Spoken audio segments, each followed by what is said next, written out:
Bismillahirrahmanirrahim. Assalamualaikum warahmatullahi wabarakatuh. Innal hamdalillah nahmaduhu wa nasta'inuhu wa nastaghfiruh wa na'udzu billahi min shururi anfusina wa sayyiati a'malina. May yahdihillahu fala mudilla lahu wa may yudlil fala hadiya lahu.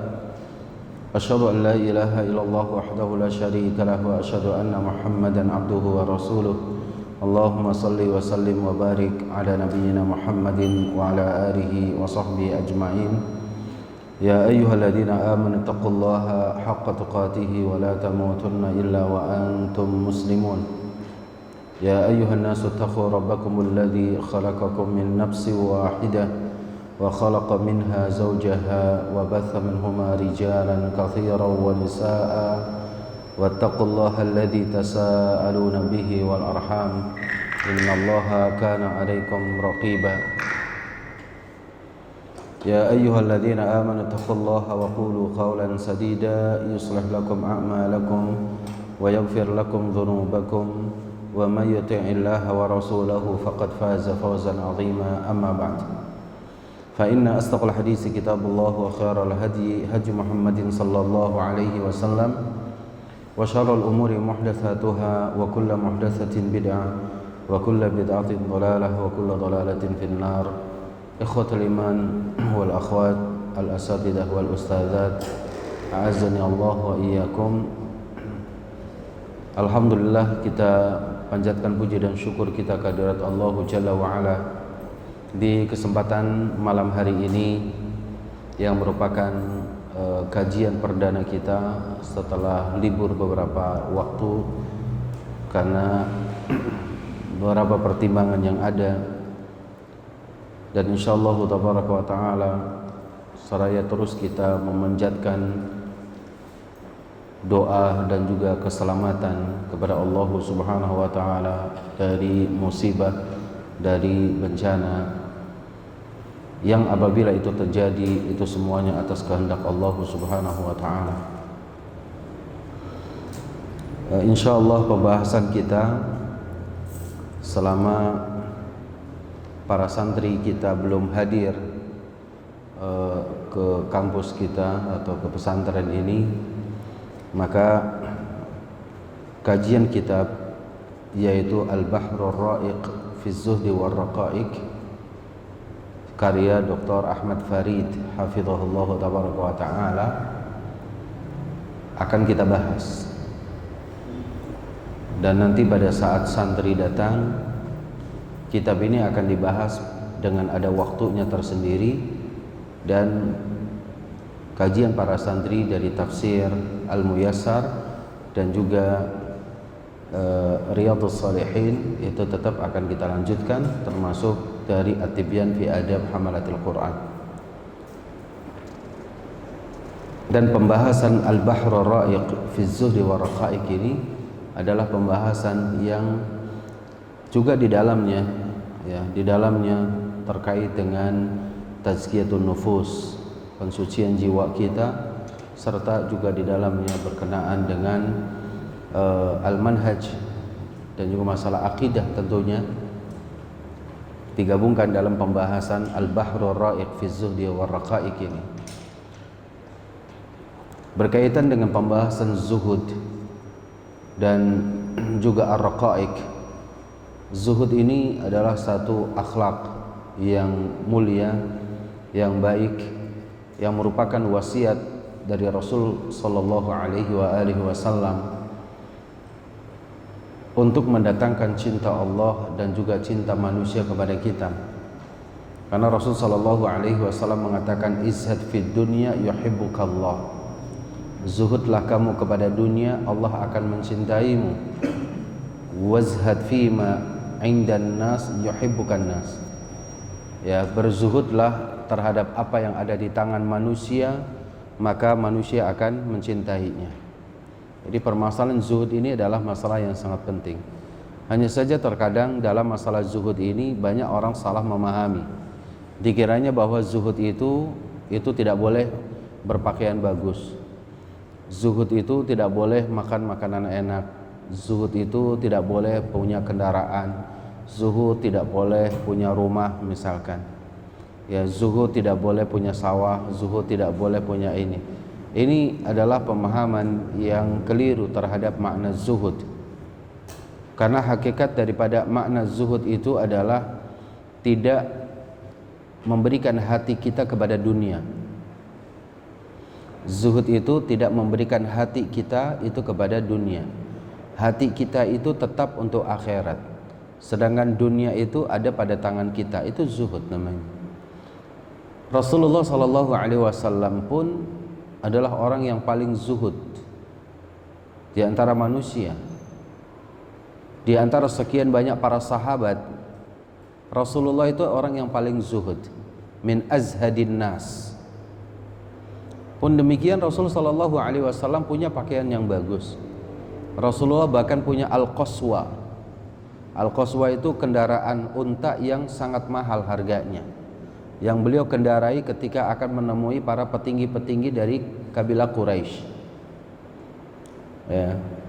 Rasulullah pernah diberikan hadiah dan digunakan hadiah itu oleh beliau itu sahuliyah. Sahuliyah itu tenunan kain yang sangat lembut yang terbuat dari Yaman atau oleh penduduk Yaman, dan itu kebanggaan bagi bangsa Yaman. Kalau ada seorang sahabat yang pernah diutus oleh Rasul ke Yaman, maka dari Yaman itu membawa sahuliyah. Kainnya dia lembut, tenunannya itu bagus, dan itu kebanggaan dari penduduk Yaman. Bahkan dalam riwayat sahuliyah itulah salah satu juga kain yang boleh digunakan untuk kain kafan. Ya, dari 3 lembar kain kafan itu 1 lembarnya itu sahuliyah. Dia tenunannya bagus, lembut, kemudian bergaris-garis. Ada motif bergaris-garisnya. Itu salah satu kebanggaan Rasul Shallallahu Alaihi Wasallam. Jadi kalau kita dapati pembahasan tentang zuhud ini adalah pembahasan mendidik orang untuk jadi sufi, ini ada salah. Zuhud itu harus bagaimana menempatkan tangan kita dan hati kita. Tangan kita untuk apa dan hati kita untuk apa. Banyak orang yang terbeli tangannya itu ya itu tangan dan hatinya itu semuanya untuk dunia. Ya.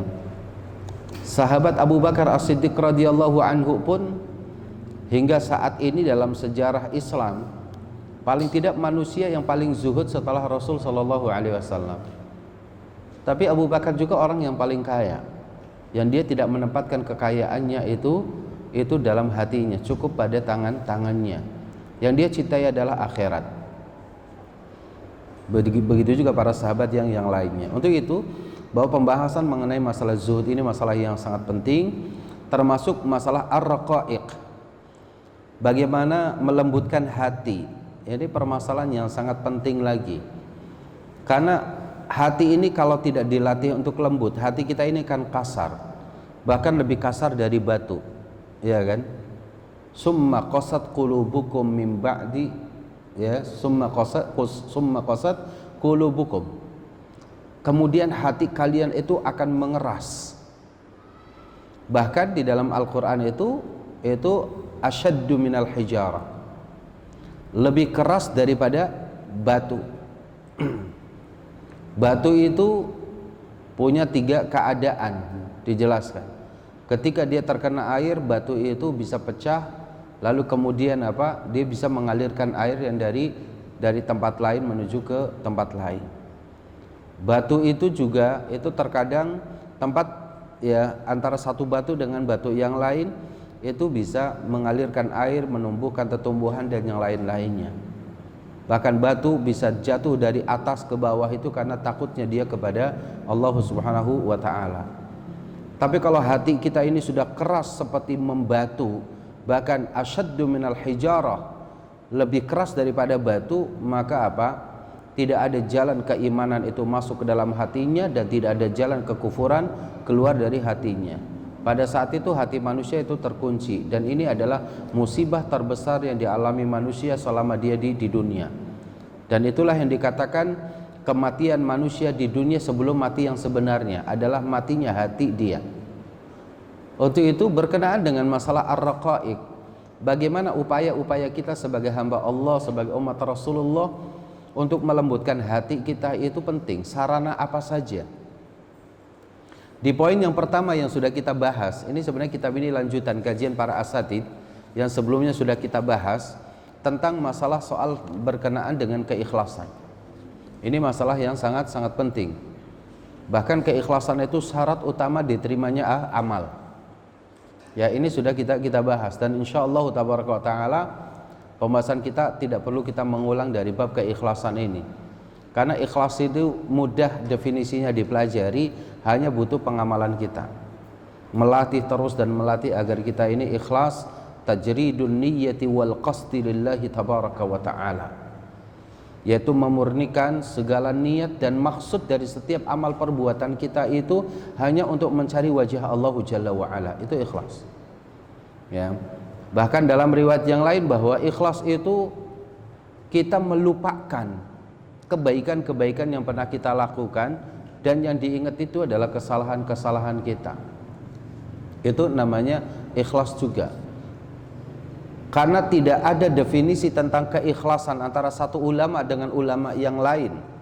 Mendefinisikan ikhlas itu seperti apa, yang masing-masing para ulama mendefinisikan dengan apa yang bisa diambilnya dari istimbat ayat dan juga hadis-hadis Rasul, sehingga pernah kita jelaskan bahwa definisi ikhlas itu berbeda-beda antara satu ulama dengan ulama yang lainnya. Ya. Di antaranya adalah misalkan nisyan, yaitu nadhar al-makhluq, ya, bidawami nadratil khaliq, itu yang pernah kita bahas.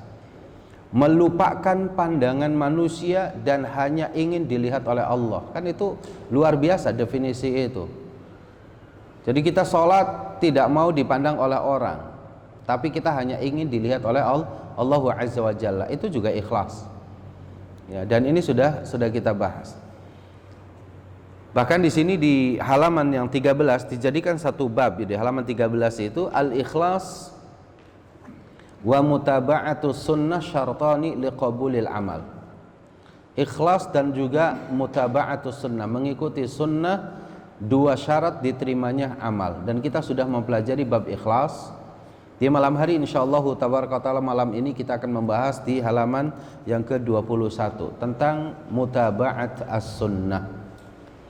Ya, tentang mutaba'at as-sunnah, mengikuti sunnah.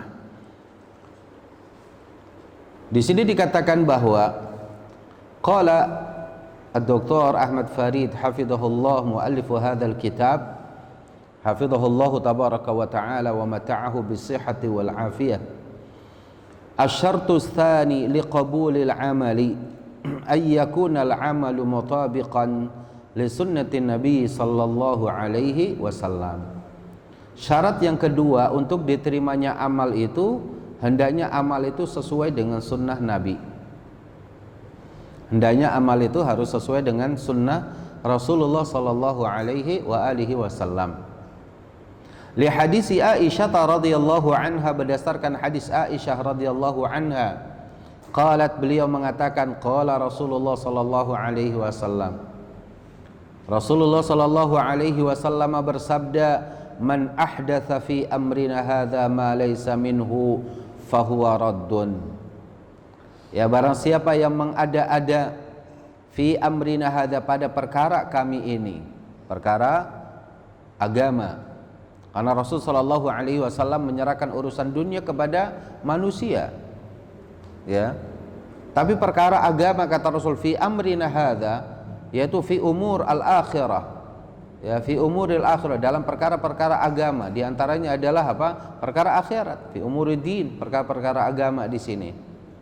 Ma laisa minhu, yang tidak ada padanya, yaitu dalam Al-Quran maupun di dalam sunnah, fahuwa raddun, maka hal itu batilun, ya, ghairu mu'taddun bihi, maknanya itu tertolak, ya, dan karena itu merupakan satu kebatilan. Ya, man ahdasa fi amrina hadza ma laysa minhu fahuwa raddun. Barang siapa yang mengada-ngada satu perkara dalam perkara urusan kami, urusan agama.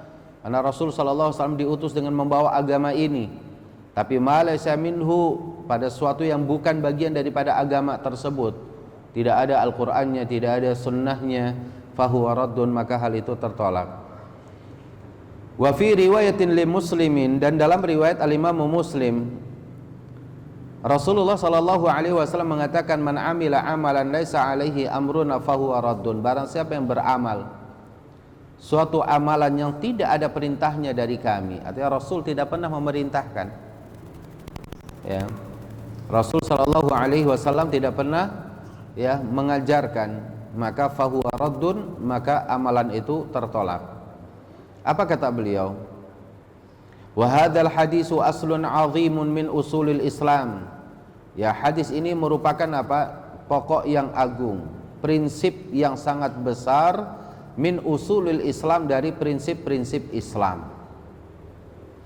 Fakama anna hadisa al-a'mal bin niyat, ya, fakama anna hadisa al-a'malu bin niyat, sebagaimana hadis innamal a'malu bin niyat, itu hadis yang pertama yang sering kita bahas, ya, dari kitab Arba'in Nawawi maupun dalam kitab Riyadhus Shalihin. Fakama anna hadis al-a'malu bin niyat, sebagaimana hadis innamal a'mal bin niyat, mizanun, sebagai timbangan, lil a'mali fi batiniha, untuk amalan-amalan yang tidak terlihat. Fahuwa mizanun, maka hadis di atas, yaitu hadis Aisyah tadi, fahuwa mizanun lil a'mali fi zahiriha, maka itu merupakan timbangan terhadap amal yang nyata, amal secara zahir. Jadi amal itu ada zahir, ada batin. Amal itu ada yang nampak dan ada yang tidak nampak. Amal yang nampak itu dasarnya jelas berdasarkan hadis Aisyah tadi, harus sesuai dengan perintah Rasulullah SAW, harus sesuai dengan contoh Rasul. Yang tidak nampaknya, amalan itu harus ikhlas, niatnya itu harus karena Allah Subhanahu wa ta'ala. Fakama anna kulla amalin la yuradu bihi wajhallahi ta'ala falaysa li'amilihi fihi thawabun, sebagaimana setiap amalan la yuradu bihi wajhullah, yang tidak dikehendaki dengan amalan itu wajah Allah, artinya beramal tapi tidak ada harapan untuk mendapati wajah Allah, falaisa li'amilihi fihi thawab, maka tidak ada bagi orang yang mengerjakannya itu pahala, tidak akan dapat pahala sama sekali, ya, hatta dia itu mengeluarkan hartanya yang sangat banyak beribadah haji. Ya, kita bisa bayangkan ibadah haji furoda satu orang itu 250 juta. Kalau suami istri itu 500 juta, udah setengah miliar. Iya, sudah 500 juta tuh. Itu nyata itu. Itu biayanya saja, belum untuk belanjanya. Beda lagi tuh belanjanya. Kalau dia bawa anak 2, itu sudah 500 juta lagi. Lalu kemudian di sana dia tidak memperhatikan aspek amalan hatinya. Keikhlasannya tidak dijaga. Setiap tempat selfie, ya, dijadikan status di mana-mana terus, ya. Tiada hari 40 hari di sana, 40 hari itu juga berubah-ubah. Ya, hari ini aneh udah umroh sekali ini, alhamdulillah udah selesai. Ya, nanti besoknya lagi alhamdulillah saya udah khatam 30 juz. Alhamdulillah besoknya lagi saya lagi tawaf loh gitu. Saya ini terus setiap hari di setiap tempat. Maka beramal seperti ini salah satu yang bisa membawa kegagalan dalam amal, karena hilangnya nilai-nilai keikhlasan bagi kita. Ya, jadi fakama anna kulla amalin la yuradu bihi wajhullahi ta'ala falaysa li'amilihi fihi thawab fakadzalika kullu amalin, begitu juga setiap amalan la yakunu alaihi amrullahi wa rasuluhu, yang tidak ada perintahnya dari Allah dan Rasulnya, fahuwa mardudun ala amilihi. Ya, jadi kalau amalan itu tidak ada dasarnya dari Al-Quran, tidak ada dasarnya dari sunnah Rasulullah sallallahu alaihi wasallam, fahuwa mardudun ala amilihi. Maka itu tertolak juga amalannya, seikhlas apapun. Bukankah orang-orang sufi itu kalau sudah nyium-nyium kakinya tuan gurunya itu ikhlas banget ya? Atau kalau misalkan lihat tuh tayangan-tayangan orang sufi, bahkan mohon maaf ya, di Jakarta itu ada seorang Habib yang nggak pernah nggak pakai pakaian dia pakai peci, kemudian rambutnya jenggotnya udah putih, kemudian rambutnya udah putih semua, pakai pecinya juga kadang mengsong kanan kiri gitu ya, nggak pakai baju plus ngerokok, dan itu langsung di mimbar masjid ngerokok. Di depannya itu Habib-habib dan para ustadz-ustadz yang lain, dan itu masyarakat di Betawi ini di Jakarta. Itu dianggap wali. Orang lain sholat dia nggak pernah, dia duduk aja di luar gitu. Dan itu di masjid. Coba kita bayangkan secara amal zahirnya, merokok dalam masjid, ya, tidak pakai baju di masjid, pakai sarungan saja, yang mohon maaf, terkadang auratnya terlihat, langsung sama murid-muridnya ditutupi, ya, ditutupi kembali, tapi sambil ngerokok dia dalam masjid. Ini di Jakarta, dan itu didatangi oleh orang. Apakah betul orang semakin gila kemudian semakin dianggap jadi wali gitu? Nah, itu permasalahannya. Tapi ini real masyarakat kita, ya. Apalagi kalau misalkan praktek persufian yang nyata, misalkan di wilayah Nigeria atau di wilayah Afrika di sana, maka kita akan merasa bahwa ini orang benar-benar ikhlas banget tuh, yang namanya itu mencium kaki gurunya itu. Kaki gurunya, dia syekhnya itu duduk di atas mimbar. Lalu kemudian dia seperti sujud sambil kemudian mencium kaki gurunya. Itu ikhlas banget kan. Tapi pertanyaannya adalah cuma satu. Apakah Rasulullah SAW orang yang paling mulia di atas muka bumi ini? Para sahabat ada yang mencium kaki Rasul seperti itu? Itu saja yang gampang. Tidak ada. Apakah kemudian orang akan mengatakan bahwa wali ini, Habib ini itu lebih mulia daripada Rasul? Nah, itu lebih sesat lagi, ya kan? Rafidhah saja dia mengatakan bahwa imam-imam mereka yang 12 itu lebih utama dari Nabi, itu udah kesesatan yang nyata, ya.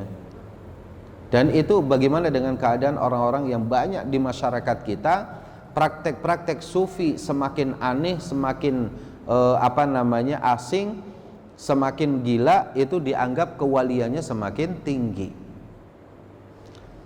Dari sinilah manhaj salaf itu tidak sepemahaman dengan hal itu.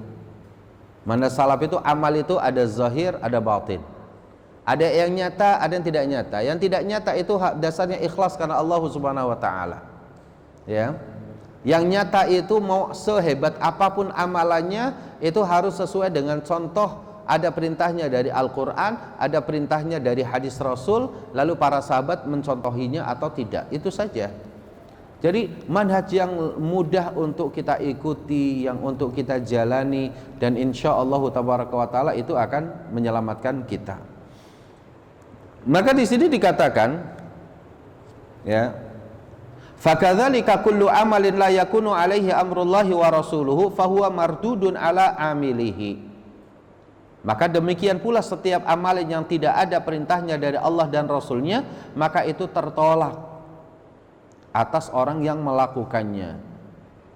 Faqauluhu laisa alaihi amruna, sabda Rasul, kalimat Rasul laisa alaihi amruna, tidak ada perintahnya dari kami, isyaratun ila anna a'malal amilina kullaha, memberikan isyarat bahwa semua amal-amal orang yang mengerjakan itu yang bagi antakuna tahta ahkami syariati, semuanya harus berada di bawah hukum syariat.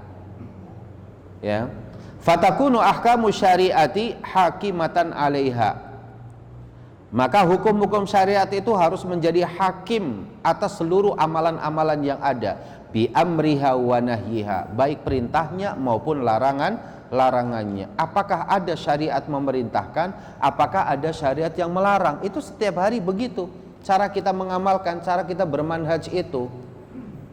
Ya. Apakah jenazah kalau sudah diusung di atas oleh 4 pemangku itu, sudah manggul jenazah, lalu kemudian ahli warisnya, anak-anaknya semuanya merobos semua, jalan bolak-balik sampai 7 kali. Dan itu berlaku di masyarakat dimanapun. Pertanyaan kita cuma satu, apakah Rasul memerintahkan? Ya, sampai kemudian kita melakukan hal itu. Kalau tidak, jangan dilakukan, sudah selesai urusannya. Karena itu laisa min manhajina, itu bukan dari manhaj kita. Jadi hukum syariat itu harus menjadi hakimatan alaiha, menjadi hakim yang menghukumi atas seluruh amalan-amalan kita, bi amriha wa nahyiha, baik bentuknya perintah maupun bentuknya larangan.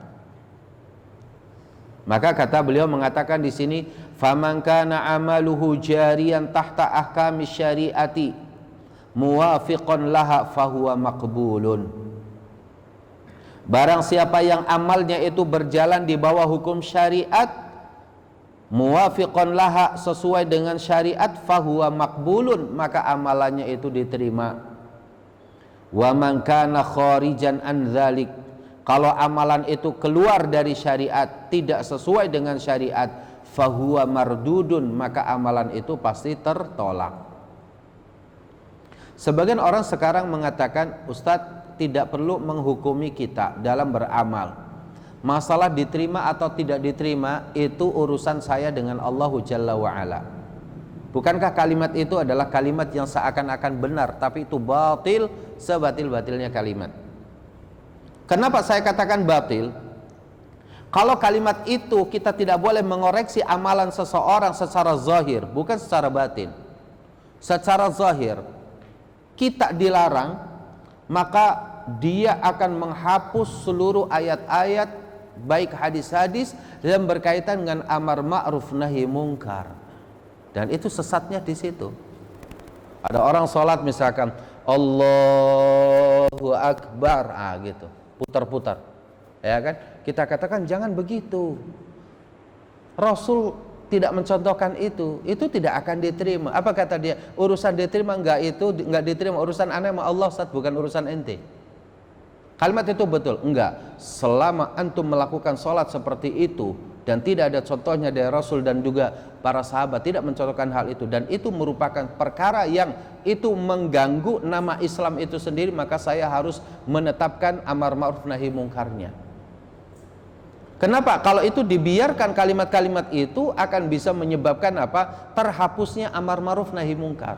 Berarti kalau gitu kita tidak perlu ada amar ma'ruf, tidak perlu ada nahi mungkar. Kalau agama tidak dibangun di atas amar ma'ruf nahi mungkar, maka agama ini roboh. Untuk itulah Al-Imam Syafi'i rahimahullah ta'ala sangat mementingkan sekali perkara amar ma'ruf nahi mungkar. Harus terus diingatkan, karena manusia itu sering lupanya, ya, sering lupanya, harus diingatkan. Waqad akhbara an-nabiy sallallahu alaihi wasallam 'anis sabilil lati yanbaghi lil ibadi an yaslukuha. Dan Nabi yang mulia sallallahu alaihi wasallam telah mengkabarkan anis sabilil lati, tentang jalan allati yanbaghi lil ibad, yang mesti seorang hamba an yaslukuha, untuk melaluinya. Hatta la yakunu yaumal qiyamati minal maghbunin, hingga pada hari kiamat kita semuanya, mereka semua tidak termasuk orang-orang yang tertipu. Ya. Artinya Nabi yang mulia sallallahu alaihi wasallam telah mengkabarkan jalan yang terbaik yang harus dilalui oleh kita setiap manusia, setiap hamba Allah, agar nanti pada hari kiamat ini kita tidak termasuk orang yang tertipu. Sebagaimana Allah Jalla wa Ala firmankan dalam surah Al-Kahfi ayat 104. Alladzina dhalla sa'yuhum fil hayati dunya wa hum yahsabuna annahum yuhsinuna sun'a. Ayat Al-Kahfi surat Al-Kahfi ayat 104 itu 103-nya Allah Jalla wa Ala mengatakan apa? Hal nunabbi'ukum bil akhsarina a'mala. maukah kalian aku kabarkan tentang orang-orang yang merugi pada setiap amalnya? Jadi kalau Allah Jalla wa Ala mengatakan, ya, hal nunabbi'ukum bil akhsarina a'mala, apakah kami akan kabarkan kepada kalian, kalian mau kita kabarkan orang-orang yang amalnya itu akhsarin, termasuk orang-orang yang paling merugi dalam beramal. Ya, sudah beramal tapi rugi, kan begitu.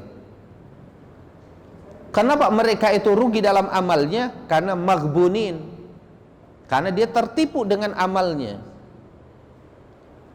Yaitu orang-orang yang apa? Alladzina dhalla sa'yuhum, orang-orang yang sesat usaha mereka.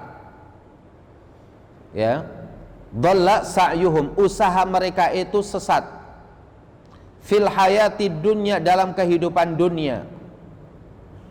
Wahum yahsabuna annahum, mereka mengira, annahum yuhsinuna sun'a, bahwasanya mereka telah berbuat sebaik-baiknya. Al-Imam As-Sa'di ketika menjelaskan ayat ini, yaitu surah Al-Kahfi ayat 104, ya, beliau mengatakan bahwa dhalla sa'yuhum ay batala, batil usaha mereka, jalannya mereka batil. Ya, kullu ma amiluha min amalin, mereka batil pada seluruh amal-amalnya, kata As-Sa'di rahimahullahu tabaraka wa ta'ala. Amal mereka di dunia ini, dalam kehidupan dunia itu, amal untuk mencari ilmunya batil, ya, tidak sesuai dengan tuntunan Allah dan Rasulnya, mencari nafkahnya batil, ya, beragamanya batil, ya kan? Kenapa? Karena dia tidak mengikuti tuntunan Allah dan Rasulnya Shallallahu Alaihi Wasallam. Wahum yahsabun, mereka mengira, annahum yuhsinuna sun'a, bahwasanya mereka itu telah berbuat sebaik-baiknya. Kata Imam As-Sa'di rahimahullahu tabaraka wa ta'ala, beliau mengatakan, lihat kalimat wahum yahsabun, mereka mengira, mereka menduga. Kalau kita menduga saja amalan kita ini sesat, tapi kemudian kita mengira kita berbuat baik, itu saja kita akan termasuk orang yang merugi. Maka kata beliau, bagaimana kalau ya'lamuna annahum minal ghafilin, ya'lamuna annahum minal batilin? Bagaimana mungkin kemudian orang yang tahu jelas-jelas ini tidak ada ayatnya, ini tidak ada hadisnya, ini tidak ada contohnya, tapi dia tetap melakukannya? Kan bukan menduga saja, bukan mengira, tapi dia sendiri memang tahu, ya. Seperti tadi misalkan orang-orang yang gemar dalam ketasawufan, lalu berghulu, berlebih-lebihan dalam ilmu tasawuf mereka, masuk kemudian kepada sufi, kaum sufi, yang kemudian mereka yuhsinun, ya, annahum wa yahsabuna annahum yuhsinuna sun'ah. Mereka mengira menari-nari di dalam masjid, berteriak-teriak dengan suaranya, itu mereka mengira bahwa itu perbuatan yang baik. Saya sering mengatakan bahwa contoh yang nyata itu ketika berada di Mesir itu, sebelah kanan itu Masjid Al-Azhar, sebelah kirinya itu Masjid Al-Husain. Yang sebelah kanan itu perkara-perkara bid'ah itu sangat dilarang, sementara yang di sebelah kirinya yaitu Masjid Al-Husain itu semua kebatilan itu dilakukan di situ. Ya. Dan dua-duanya masjid ini ramai, cuman berseberangan jalan saja, kayak kita aja sini. Ini Masjid Al-Istiqomah, misalkan di sini alhamdulillah kita mengajarkan sunnah, qadarullah tidak ada masjid. Misalkan di sawah sana itu adalah masjid yang berisinya apa? Kebatilan, ketasawufan, sufi dan segala macam, menari-nari, beribadah sampai dia sujud-sujud di kuburan Al-Husain. Tawaf mereka di kuburannya seperti itu. Ya. Ini sangat nyata sekali perbedaan antara keduanya. Tapi mereka mengira bahwa apa yang kami lakukan itu sebuah kebaikan.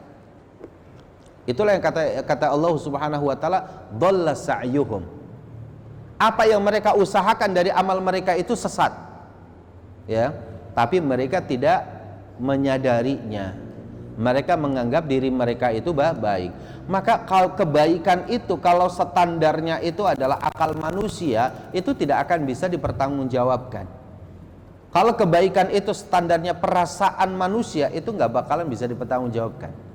Kalau kebaikan dan kebenaran itu standarnya mimpi seseorang, itu tidak akan pernah bisa dipertanggungjawabkan.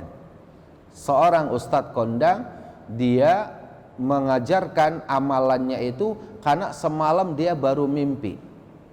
Dalam mimpinya itu saya sedang tidur, kemudian saya bermimpi, lalu mimpi itu saya didatangi oleh makhluk berpakaian putih-putih, lalu membaca Subhanallah walhamdulillah wala ilaha illallah wallahu akbar. Subhanallah, terus orang banyak berdatangan.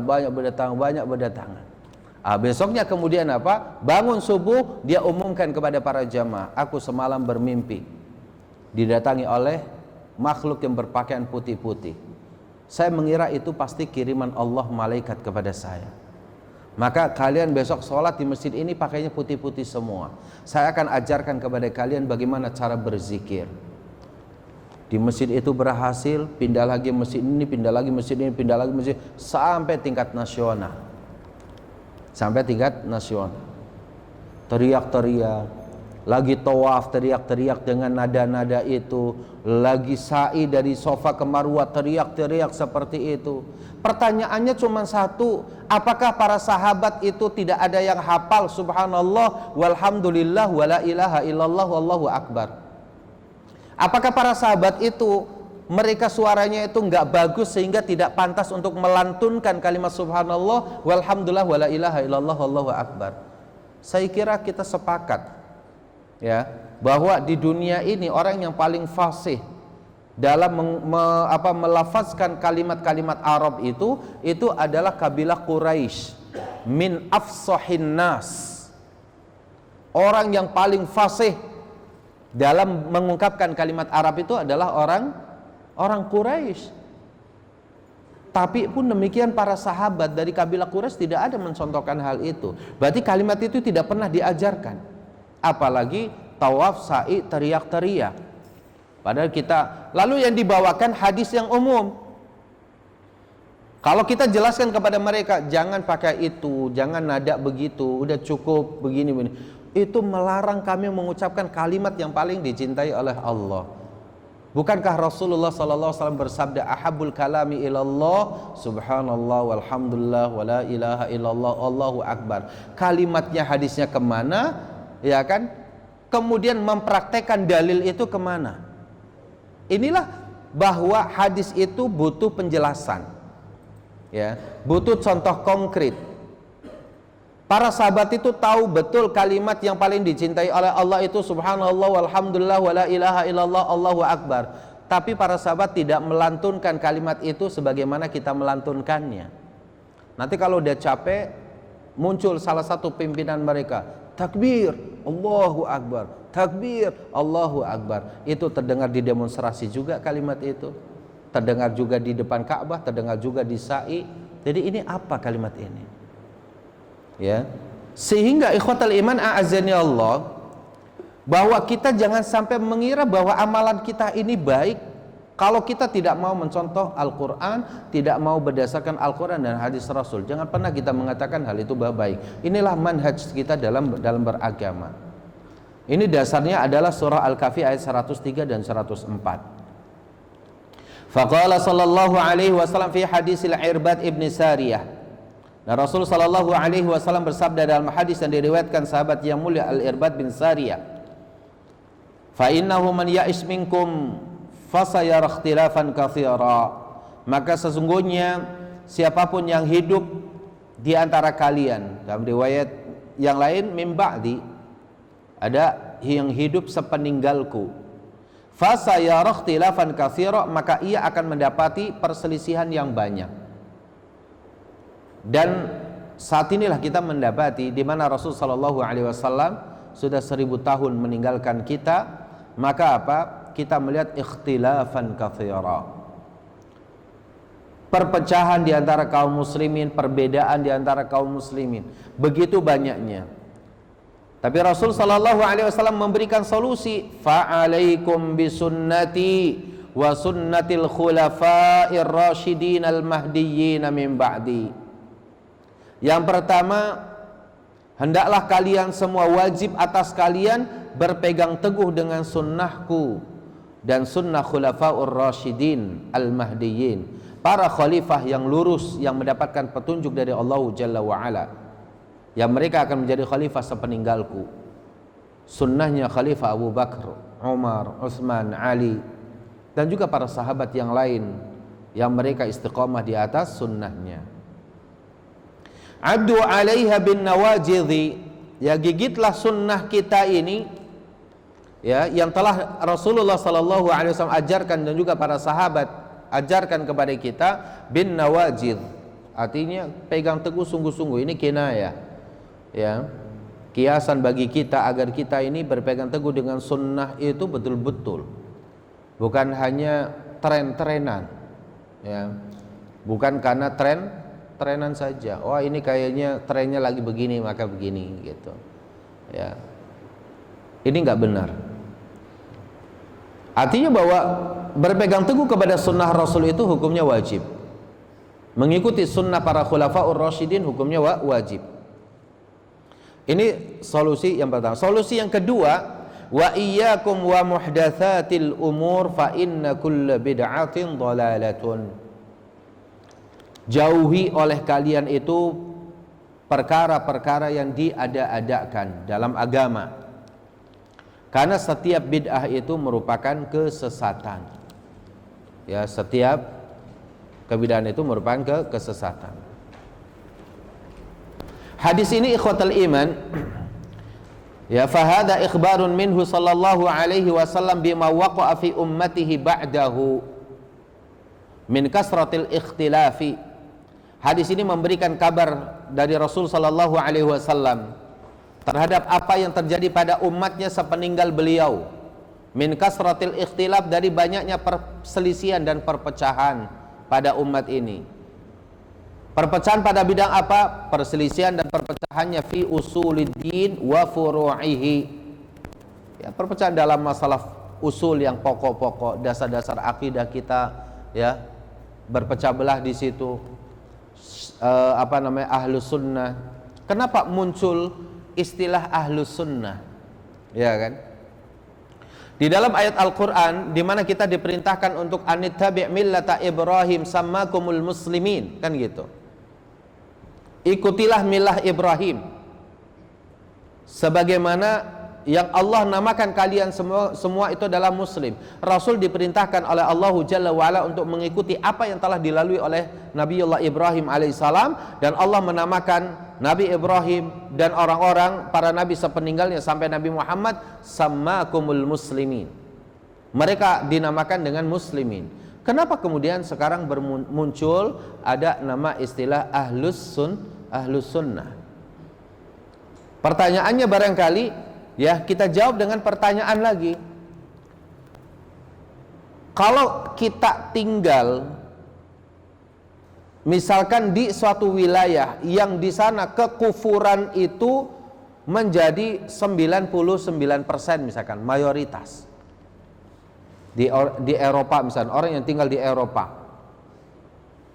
mungkin mereka hanya bisa membedakan, oh itu dari Yahudi, ini Nasrani. Nasrani itu apa? Ini Protestan, ini Katolik misalkan.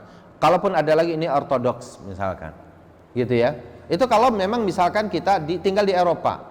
Lalu kemudian muncul tiba-tiba ada seseorang pakai baju koko, perempuannya pakai kerudung, pakai jilbab. Lalu ditanya, Yahudi? Bukan. Ya, Anda Yahudi? Bukan. Protestan? Enggak juga. Katolik? Bukan. Ya, Majusi? Bukan juga. Ana muslim, saya muslim. Ya, saya muslim. Mungkin orang sana mengatakan, muslim, agama apa lagi nih? Ya, agama saya Islam. Gitu. Karena bagi mereka itu asing. Di ranah masyarakat yang memang mayoritas kafir, maka Islam di situ itu cukup orang mengatakan ana muslim, saya seorang muslim, ketika berada di hadapan orang-orang kafir. Tapi bagaimana kemudian ketika muncul di mana pada masa Khalifah Ali bin Abi Thalib radhiyallahu anhu, ada orang yang membela sahabat Ali bin Abi Thalib dengan pembelaan yang luar biasa, sampai kemudian apapun yang dilakukan oleh sahabat Ali mereka mengikutinya. Karena mereka beristiad bahwa sahabat Ali adalah kepemimpinan yang sah dia. Maka yatasyayya'una bi Ali ibn Abi Thalib. Mereka menjadi penolong dan pembela Ali. Jadilah itu Syiah. Yatasyayya'. Tapi ada mereka yang kemudian saya tidak mau, tidak sependapat dengan apa yang dilakukan oleh sahabat Ali bin Abi Thalib, maka kharaja dari Ali bin Abi Thalib. Kharaja, maka khawarij, dia keluar. Pada saat itu kemudian harus memunculkan bahwa Islam itu bukan ini dan bukan ini, tapi Islam itu punya pedoman, punya Al-Quran, sebagaimana Rasul mengatakan taraktu fikum amrayni ma in tamassaktum bihi ma lan tadillu bihi abada. Iya kan? Karena Rasul sallallahu alaihi wasallam kuburannya barangkali itu baru beberapa tahun saja. Ya mungkin kita dapati misalkan Khalifah Abu Bakar As-Siddiq 2 tahun, kemudian Khalifah Umar sekian tahun, Khalifah Utsman sekian tahun, tidaklah begitu lama. Tidak lebih barangkali dari 40 tahun dari meninggalnya Rasul sallallahu alaihi wasallam, Ali bin Abi Thalib misalkan itu menjadi khalifah.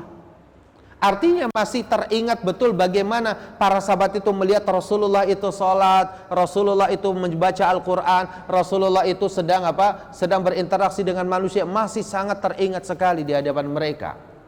Tiba-tiba kemudian mereka membela Ali dengan pembelaannya luar biasa. Yang ini keluar tidak mau ikuti ini. Sampai keluar sahabat, ini harus kita lakukan.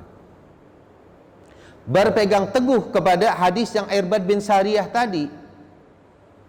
Sunnah Rasul sallallahu alaihi wasallam itu yang wajib diikuti. Kalau itu terjadi pada di masa kekhilafahan ya yang Rasyidah, bagaimana kemudian di masa kita yang saat ini hidup? Maka kemudian memunculkan istilah ahlus sunnah ini sangat penting. Yaitu sangat-sangat penting. Kami muslim dan kami adalah ahlus sunnah. Karena apa yang maksud muslim ahlus sunnah? Seorang muslim yang berpegang teguh dengan sunnah. Dasarnya adalah hadis Irbad bin Sariyah. Ya. Lalu kemudian ketika semua orang yang sesat pun mengatasnamakan sunnah, sampai muncul misalkan muncul orang-orang yang memalsukan hadis-hadis Rasul untuk kepentingan politik mereka, kepentingan ekonomi mereka, ya, sampai sunnah itu harus dicari mana yang asli, mana yang ini, mana yang dhaif dan mana. Mulailah di situ. Pada masa di akhir misalkan dari para ulama tabi'in sudah mulai banyak meninggal, ya, kemudian hadis-hadis itu mulai harus dikodifisikan, dikumpulkan kembali. Maka pada masa Abu Hanifah rahimahullahu tabaraka wa ta'ala, pada masa Malik ibni Anas, pada Malik al-Imam Muhammad ibni Idris Asy-Syafi'i, di mana penulisan hadis-hadis itu masih banyak berceceran di mana-mana.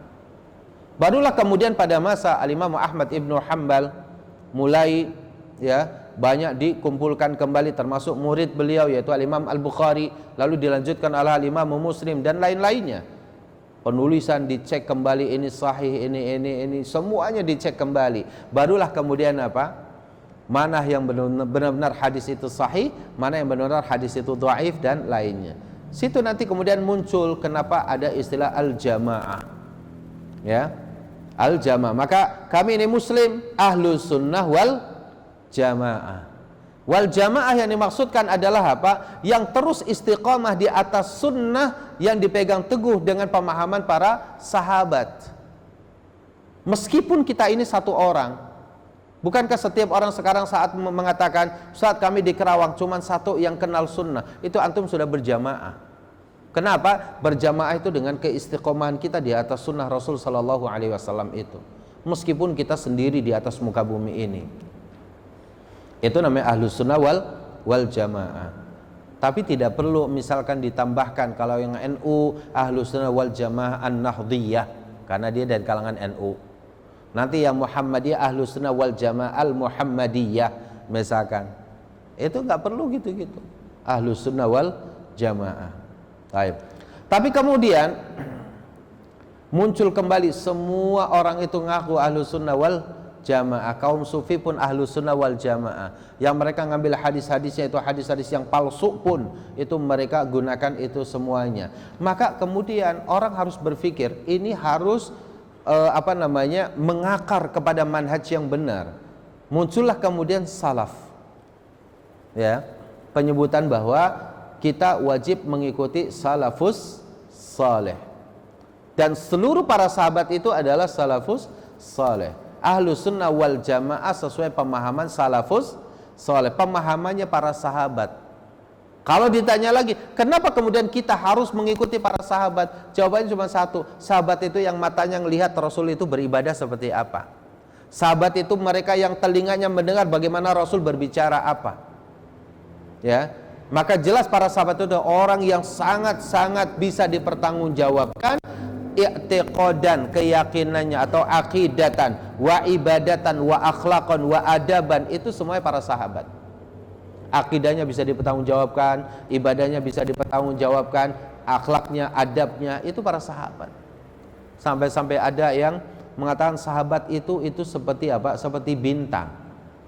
Seperti bintang. Bintang itu menyinari di sekitarnya. Kalau kita ambil satu sahabat saja, kita pegang akidahnya sahabat. Misalkan kita pengen ngambil akidahnya Abu Bakar As-Siddiq, maka kita pelajari riwayat hidup Abu Bakar As-Siddiq, akidahnya, ibadahnya, akhlak dan adabnya, itu insya Allah sampai kepada Allah Jalla wa'ala. Ya, ini penting dalam masalah berpegang teguh dengan Ahlus Sunnah wal Jamaah sesuai pemahaman para salaf. Maka kemudian di sini dikatakan, ya, bahwa perselisihan pada usuluddin, perkara-perkara yang pokok ini terjadi sejak di akhir masa dari Khalifah Ali bin Abi Thalib radhiyallahu an. Wa furu'ihi, terlebih dalam masalah yang cabang-cabangnya, perbedaan pendapat dari sisi apa? Dari sisi masalah yang misalkan Rasul Shallallahu Alaihi Wasallam beribadah seperti ini, yang para sahabat seperti ini, ya, lalu kemudian dikonfirmasikan kepada Rasul, kata Rasul, iya kamu benar, boleh, kamu juga boleh. Seorang sahabat membaca Al-Quran, idza ja'akum fasiqun binaba'in fatabayyanu, ya, lalu kemudian sahabat yang lain, idza ja'akum fasiqun binaba'in fatatsabbatu, yang satu protes, saya tidak pernah mendengarnya dari Rasul, tapi sahabat yang lain mengatakan saya mendengarnya langsung dari Rasul. Dua-duanya menghadap di hadapan Rasul, kamu benar dan kamu benar. Ini bagian daripada ilmu lagi seperti itu. Begitu juga dalam masalah misalkan apa? Dalam masalah kita mengangkat takbir, sebagian sahabat melihat Rasul itu lurus dengan bahunya, sebagian lagi itu lurus dengan telinganya. Sebagian lagi kemudian apa? Ada yang ketika mau ruku itu, atau ketika habis takbir Allahu Akbar, ya, habis sami Allahu liman hamidah, ada yang begini, ada yang kemudian ya menjulurkan kembali seperti itu. Ada yang ketika mau sujud tangan dulu, ada yang misalkan lutut dulu, dan macam-macamnya. Tapi kalau kita kemudian kembali kepada nas-nas hadis yang ada, lalu kemudian kita ingin mengambil mana yang arjahul aqwal, pendapat yang paling kuat dari masalah itu, yang penting kita punya dalil. Itu yang dalam agama kita. Mengenai kemudian dalil itu, wah berarti Anda kalau begitu Hambali dong, bukan Syafi'i. Itu hal yang kedua. Yang penting dalil dulu. Ya kan? Karena banyak orang mengatakan bahwa saya mazhabnya Syafi'i, tapi Imam Syafi'i berlepas diri dari itu juga banyak. Mungkin bisa saja dia bermazhab Syafi'i, ngambil pendapatnya ketika Imam Syafi'i itu menjadi qadhi, menjadi hakim pada saat di Kufah. Tapi di akhir hayatnya Imam Syafi'i itu meninggalkan Kufah lalu pulang ke Mesir, atau beliau berhijrah ke Mesir, bukan pulang, karena beliau asalnya adalah Gaza. Ya. Lalu kemudian apa? Balik ke Mesir. Di Mesir sampai meninggalnya. Pendapat beliau pada saat di Kufah berbeda dengan pendapat beliau pada saat di Mesir pada satu urusan. Maka itulah muncul kemudian ini qaul qadim, ya, ini qaul jadid. Itu perbedaan lagi di antara pendapat itu. Ini namanya masalah-masalah yang wa furu'ihi wa fil a'mali wal aqwali wal i'tiqadat, baik dalam amal, dalam perkataan maupun dalam keyakinan. Ya. Wa hadza muwafiqun lima rawa anhu min iftiraqi ummatihi ala bid'in wa sab'ina firqah. Dan permasalahan banyaknya perbedaan atau perselisihan ini sesuai juga dengan riwayat tentang atau hadis yang menjelaskan tentang perpecahan umat Islam ini ala bid'in wa sab'ina firqah, sampai kepada 70 lebih cabang, ya, perpecahan. 70 lebih dari kelompok firqah. Ya.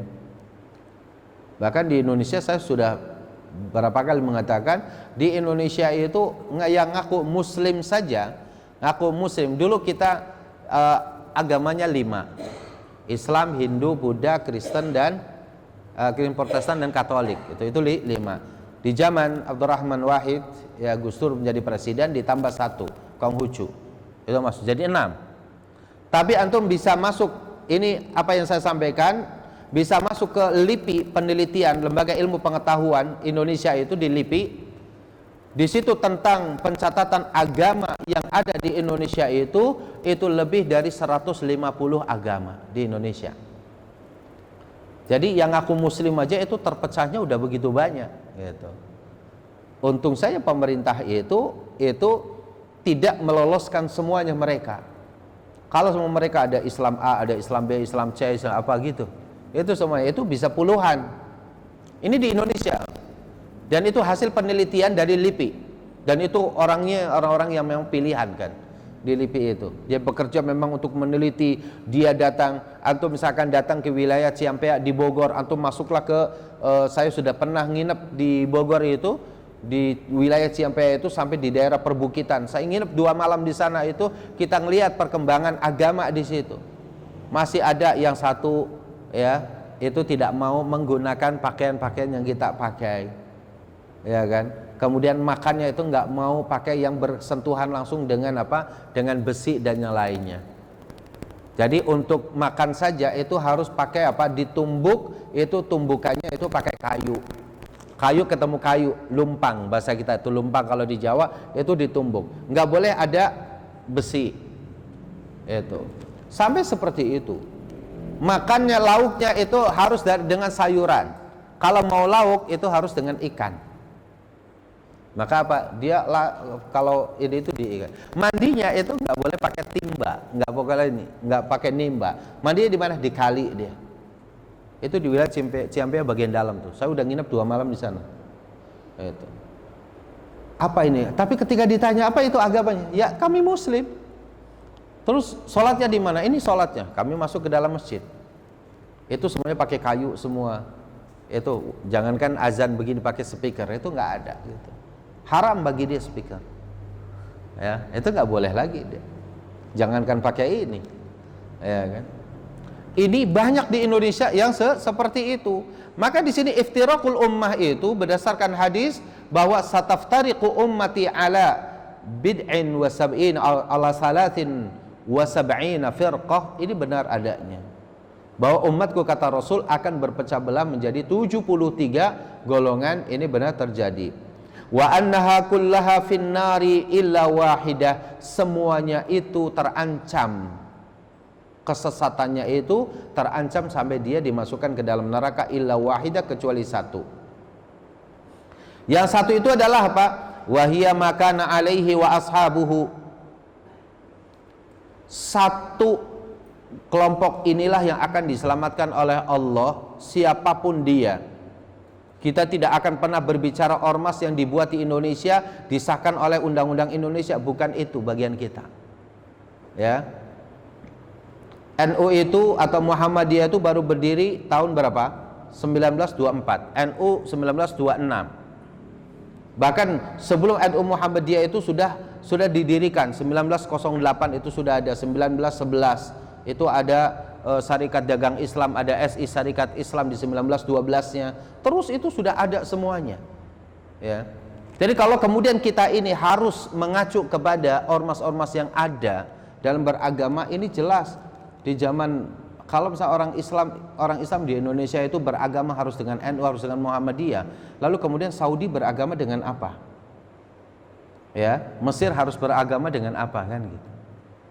Yang pasti tidak akan pernah berubah itu Al-Quran dan Sunnah Rasulullah Sallallahu Alaihi Wasallam. Itu mengenai cara bagaimana kita dalam bahasa kita membumikan Al-Quran dan Sunnah, itulah yang memang membutuhkan kearifan, bukan ormasnya di bawah masuk ke dalam ranah agama. Ya, itulah yang harus kita fahami. Ya. Nah, dalam hal inilah kita wajib mempelajari di sini apa satu golongan itu, karena jangan sampai kemudian wah berarti surga itu miliknya orang salaf saja, kata dia gitu. Berarti itu mereka yang yang ngaku salafi saja, berarti surga kami ini semua di neraka. Kami tidak pernah mengatakan hal itu. Yang kami katakan, siapapun yang mengikuti Rasulullah dan para sahabat, ya, maka itu insyaallah tabaraka wa taala jalan menuju ke surga.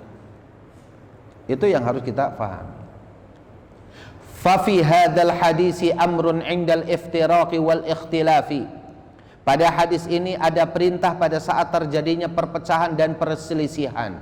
Bitamassuki bisunnatihi, berpegang teguh dengan sunnahnya, wa sunnatil khulafa'ir rasyidin min ba'dihi, dan berpegang teguh dengan sunnah para khulafa'ur rasyidin, para khalifah yang mendapatkan bimbingan dari Allah Jalla wa Ala. Wa sunnatu, dan sunnah itu, ini kajian kita pada sebelum liburan sampai di sini. Ya, itu sampai di sini, makanya ada tandanya. Jadi kita baru muqaddimah ini. Ya, itu sampai sini. Ya. Paling tidak ya saya minta sampai 1 paragraf habis lah ya. Jadi sabar juga kita. Taib.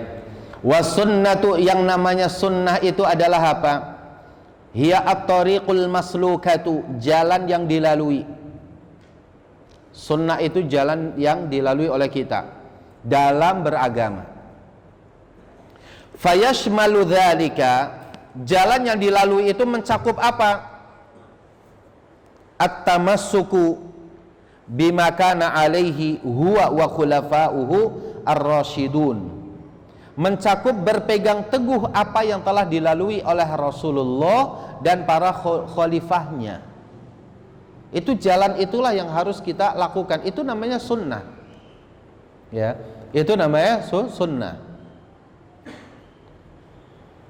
Jadi at-tariqul maslukatu, yaitu jalan yang dilalui. Fayashmalu dzalika at-tamassuku bima kana alaihi huwa wa khulafa'uhu ar-rasyidun, yaitu mencakup berpegang teguh terhadap apa yang dibawa oleh Rasul dan juga para khulafa'ur rasyidin. Apa yang dibawa? Minal i'tiqadati, dari akidah-akidahnya, wal a'mali, dan amal-amalnya, wal aqwali, dan perkataan-perkataannya. Keyakinannya kita harus sama dengan keyakinan Rasul dan para sahabat. Amalnya juga seperti itu, perkataan kita seperti itu, akhlaknya pun harus mengikuti. Wa hadhihi hiya as-sunnatul kamilah, inilah sunnah yang sempurnanya seperti itu.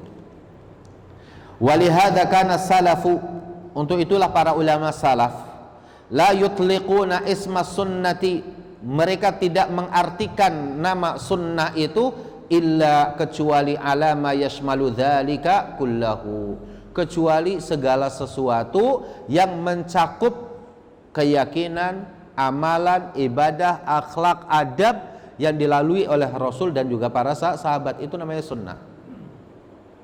Ada sekarang ustadz juga yang kondang juga ya. Itu dia entah dia memang ingin terus tenar ya, tapi dengan menyembunyikan ilmunya dia, sehingga dia menganggap enteng orang-orang yang mengatakan untuk kembali kepada sunnah. Beliau mengatakan bahwa, ini di dalam ceramahnya, dia mengatakan bahwa Rasul Shallallahu Alaihi Wasallam, bahwa kalau ada orang yang mengatakan segala sesuatu yang tidak pernah dicontohkan oleh Rasul itu adalah bid'ah, maka kata dia, kita ini banyak yang akan masuk neraka semua, kata dia. Termasuk kata dia yang ngomong itu sendiri, kata dia gitu. Ustadz yang mengatakan bahwa kalau kita beramal ibadah tidak sesuai dengan sunnah Rasul, berarti kita semua akan masuk neraka. Berarti kalau gitu saya, kalian semua, dan juga ustadz yang ceramah itu pun, maksudnya adalah menduding ustadz dari teman-teman dari para salafus, dari para salafi. Ketika ditanyakan apa alasannya Ustadz Kondang ini mengatakan seperti itu, karena katanya Ustadz itu mengatakannya begitu gitu. Padahal kata Ustadz yang Kondang ini, Kalau amalan itu tidak dilakukan oleh Rasul tapi dilakukan oleh para sahabat, tidak dilakukan oleh Rasul tapi dilakukan oleh para sahabat, dan Rasulullah mengetahui tapi Rasulullah diam, berarti kalau begitu para sahabat juga sesat dong, karena dia mengamalkan amalan yang tidak dilakukan oleh Rasul. Maka hal inilah yang kita katakan bahwa jangan dibolak-balikkan, bahwa apa yang dilakukan oleh para sahabat selama Rasulullah Shallallahu Alaihi Wasallam mengetahuinya itu pun bagian dari sunnah. Contoh, para sahabat ketika Rasul Shallallahu Alaihi Wasallam sholat, para sahabat Rasul membaca Allahumma ba'id baini wa baina khotoyaya kama ba'adta bainal masyriq wal maghrib, yaitu doa istiftah yang sering kita baca. Tapi ada para sahabat yang membaca kabira walhamdulillahi katsira wa subhanallahi bukratan wa asila, dan itu terdengar oleh Rasul. Rasul tidak membaca itu, tapi sahabat yang membacanya. Lalu ketika Rasul Shallallahu Alaihi Wasallam selesai dari sholatnya, maka Rasul menengok ke belakang dan mengatakan, siapa yang membaca ini? Lalu sahabat mengatakan, saya ya Rasulullah. Kalau begitu iya. Diiyakan Rasul sunnah enggak? Sunnah, meskipun Rasul tidak melakukannya. Ya, di zaman Rasul Shallallahu Alaihi Wasallam para sahabat juga, ya, ketika bersalawat kepada Nabi, ya, itu langsung apa? Allahumma Assalamu alayka ayyuhan nabi. Assalamu alayka. Rasulullah di depan jadi imam, para sahabat di safnya. Ketika para sahabat dia bertasyahud, maka para sahabat mengatakan Assalamu alayka ayyuhan nabi, karena Rasul ada di hadapannya. Assalamu alayka ayyuhan nabi. Seperti kita saat ini kalau lagi ziarah ke makam Rasul, maka apa kita katakan? Assalamu alayka ya Rasulullah ya Nabiyallah min ummatika Abu Islama, gitu loh, ya kan? Nas'alullaha lana walakumul afiyah. Assalamu alayka ya Abu Bakrin Siddiq khalifata Rasulillah sallallahu alaihi wasallam, salamun min ummatika min ummati Muhammad sallallahu alaihi wasallam Abu Islama. Maju lagi, ya kan? Assalamu alayka ya Umar bin Al-Khattab khalifata Rasulillah sallallahu alaihi wa alihi wasallam, salamun min ummati nabiyika Muhammad Abu Islama. Ya, nas'alullaha lana walakumul afiyah. Kita mengatakan assalamu alayka. Tapi ketika Rasulullah sallallahu alaihi wasallam wafat, ada seorang yang dia membaca apa? Assalamu alan nabiyyi. Tapi para sahabat yang khalifah itu mengiyakan. Itu juga bagian daripada sunnah. Ya. Meskipun tidak dilakukan oleh Rasul, tapi Rasul mengisyaratkan, Rasul membenarkan, maka hal itu juga bagian daripada sunnah. Jadi penjelasan seorang ustadz yang saya yakin ustadz yang salaf ini itu berhati-hati dalam memberikan jawaban, tapi mungkin dipotong potongan videonya inilah yang diberikan kepada ustadz yang kondang. Ustadz yang kondang ini langsung disampaikan kepada ceramahnya. Kan biasa seperti itu. Ya. Nah, ikhwatul iman a'azzani Allah, ini yang namanya apa namanya, kalau kita dakwah kemudian ikhlas karena Allah Jalla wa Ala, orang berbicara apapun itu silahkan, tapi kita berbicara dengan ayat Al-Quran, kita berbicara dengan hadis-hadis yang sahih, maka insyaallah ta'ala itulah yang akan mendapatkan kemenangan. Walihada kana salafu la yutliquna isma sunnati illa ala ma yashmalu dhalika ya kullahu wa qawluhu, dan sabda Rasulullah, addu alaiha bin nawajidhi, gigitlah sunnah tersebut dengan sekuat-kuatnya, yaitu dengan geraham kita. Kinayah an syiddat at-tamassuk biha, ya, kinayatun an syiddatit tamassuki biha. Ini kiasan agar kita itu berpegang teguh dengan sunnah itu harus sekuat-kuatnya. An-nawajid ay al-adras, ya, gigi geraham kita. Bukan menggigit sunnah itu di depan saja. Kalau pakai gigi depan itu, ya, itu ibaratnya apa ya? Yang asin, ketika asin dilepehin gitu ya. Kalau manis baru ditelan. Tapi kalau kita menggigit makanan dengan sudah mulai daging yang kita bisa mengunyahnya, lalu gigi kita ikut semuanya menggigit makanan tersebut, maka itu simbol kekuatan. Tidak bisa lepas begitu saja sunnah tersebut. Qauluhu, sabda Rasul sallallahu alaihi wasallam, wa iyyakum wa muhdatsatil umur fa inna kulla bid'atin dhalalah. Jauhilah oleh kalian perkara-perkara yang baru dalam agama ini. Fa inna kulla bid'atin dhalalah, karena setiap perkara bid'ah itu adalah kesesatan. Tahdzirun lil ummati, peringatan ya yang keras kepada umat ini, min ittiba'il umur al muhdasa, dari mengikuti perkara-perkara yang diada-adakan, wal mubtadi'ata, dan perkara yang dibid'ahkan, perkara yang dibuat-buat. Ini peringatan yang keras agar kita tidak boleh mengikuti hal itu. Wa akadza dzalika, dan Rasul sallallahu alaihi wasallam menguatkan kembali dengan kalimat kullu bid'atin dhalalah fa inna kulla bid'atin dhalalah. Setiap perkara bid'ah yang tidak memiliki dasar dari agama ini, yang itu diada-adakan baik oleh hasil logika mereka, perasaan mereka, mimpi mereka, dan lain-lain, itu merupakan dhalalah. Kemudian hadis berikutnya adalah wa an Jabir anin Nabi sallallahu alaihi wasallam, diriwayatkan dari sahabat yang mulia Jabir ibni Abdullah radhiyallahu anhu anin Nabi sallallahu alaihi wasallam, annahu kana yaqulu fi khutbatihi, bahwasanya beliau sallallahu alaihi wasallam ya bersabda dalam khutbahnya, inna khairal hadisi kitabullah, sesungguhnya sebaik-baik perkataan itu adalah kitabullah. Kalau kita yakini bahwa al-kalamullah, Al-Quran, sebaik-baik perkataan, maka setiap kata-kata yang berada di dalam Al-Quran pasti hak, itu pasti benar. Maka dikatakan oleh para ulama, faman qala bihi sadaq wa man hakama bihi adl, siapa yang mengatakan dengan Al-Quran pasti dia jujur, dan siapa yang berhukum dengan Al-Quran pasti adil.